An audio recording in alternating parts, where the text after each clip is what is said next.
ఏ దినమైతే దేవుడు ఆ రాత్రి కేవల ఆయుష్నిస్తానంటే నాకు ధైర్యం వచ్చిందండి. హల్లెలూయా.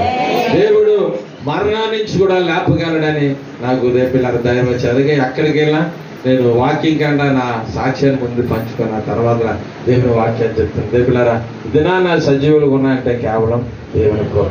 రేపిల్లారా ఆ రెండో కరోనాలో మొత్తం కరోనాలు ఉన్నాయి. ఒకరి ఇద్దరు కాదని 8 కోట్ల జనాభా చనిపోయారు. ఒకరి ఇద్దరు కాదు. అలాంటిది రేపిల్లారా ఆ యొక్క విపత్తు ఏదంటే రేపు నోవా విపత్తు తర్వాత అంత భయంకరమైన ఎక్కువ మనుషులు చనిపోయింది. అది అయితే 1914 సంవత్సరంలో రేపిల్లారా ఫ్లేగ్ అనే వ్యాధి వచ్చింది. కానీ అది ఐరోపా దేశానికే అది చుట్టుకొని ఉంది. కానీ తక్కిన దేశానికి తక్కిన ఖండాలకి దేనికి కూడా వెళ్ళలేదు. కానీ ఈ కరోనా మాత్రం ప్రపంచంలో ఉన్న 7 ఖండాలకి వెళ్ళిపోయింది. ఐస్ ప్రాంతాలు కూడా వెళ్ళిపోయింది రేపిల్లారా.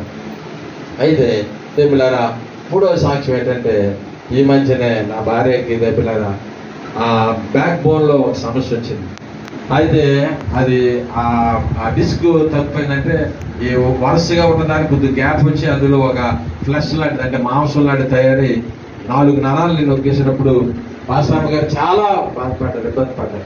అయితే అన్ని మందులు వాడేసాం. ఆయుర్వేదిక్ 10 హాస్పిటల్ తిప్పాం, కేజీ చెప్పి ఇంకా అక్కడక్కడ ఎవరో ఏది చెప్తే ఆ ఫిజియోథెరపీ అన్నీ చేసాం. కానీ పిల్లరా దేని వల్ల కూడా ఇది అవ్వలేదు. అయితే గమనించాం ఏంటంటే తన కాళ్ళు మామూలుగా ఇంత ఎండ కాసిన చల్లగా అయిపోవడం వల్ల అంటే చచ్చి పడిపోతున్నాయేమో ఆలోచన కలిగి ఏం చేసామంటే అది సివియర్ అయిపోయింది. అంటే ఇది సంవత్సరం నుంచి జరుగుతుంది. కానీ అయితే ఆ డాక్టర్ దగ్గరికి వెళ్ళాం.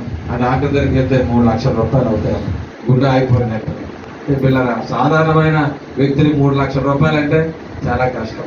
అయితే నాతో మా యొక్క జార్జ్ ఇక్కడికి వచ్చేవాడు కదా, ఆయన తీసుకెళ్ళి ఆయనకి చేయకపోతే ఆయన ఆపరేషన్ చేశాడు. ఆ విష్ణుప్రసాద్ అని ఎంపీ హాస్పిటల్.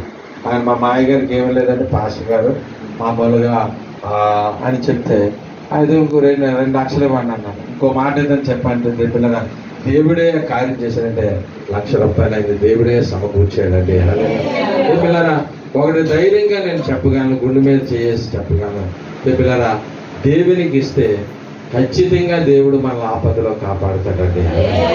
పిల్లరా నేను గొప్పగా చెప్పుకోవడం కాదు. నా దగ్గర ఒక 50 రూపాయలు ఉన్నా, 100 రూపాయలు ఉన్నా, ఒక పేద పాస్టర్ కానీ లేకపోతే ఒక దిక్కులేని వారు కానీ ఎవరైనా వచ్చినప్పుడు పిల్లరా వారికి సహాయం చేయడమే. పిల్లరా ఒక బదర్వాలుగా ఉన్న పాస్టర్ గారు 20,000 ఇచ్చారండి. ఆ డబ్బులు పట్టుకొని ఏడ్చాను, అంత ఏడ్చాను పిల్లలు. ఎందుకంటే దేవునికి మనము ఇచ్చినప్పుడు పిల్లరా దేవుడు మనల్ని